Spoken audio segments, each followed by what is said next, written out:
Simplify each expression. In the first example, we have negative 11. When we don't have any sign, it means we have multiplication times negative 7 minus 12 minus 7.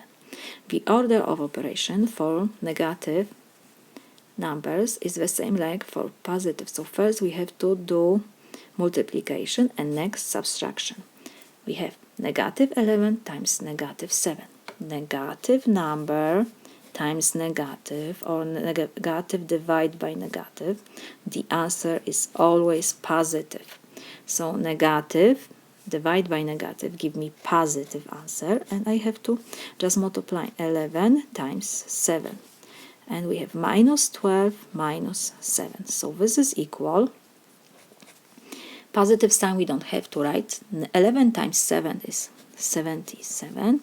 We have minus 12 minus 7. We are going from the left to the right. 77 minus 12 is 65. And we have minus 7. So this is equal. 65 minus 7 is 58. This is my solution to first example. And the second, we have multiplication, addition, subtraction.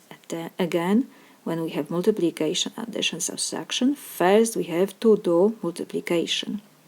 And next, when we have addition, subtraction, we are going from the left to the right. First, negative times negative.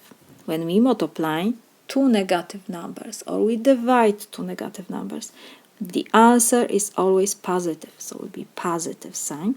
And we have to multiply 14 times 2. We have plus 6 minus 34. So this is equal. Positive sign we don't have to write. 14 times 2 is 28. We have plus 6 minus 34. So this is equal. 28 plus 6 is 34 minus 34. So this is equal 0. And the last example, first we have division, next addition, subtraction. Again, first we have to do division, and next when we have addition and subtraction, we are going from left to the right. Division of two negative numbers. Like I said before, when we multiply two negative numbers or we divide two negative numbers, the answer is positive. So we have positive sign, and we have 54 divided by 9 plus 8 minus 6.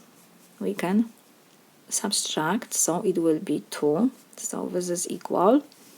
Positive sign we don't have to write. 54 divided by 9 is 6 plus 2, so this is equal 8. This is my solution.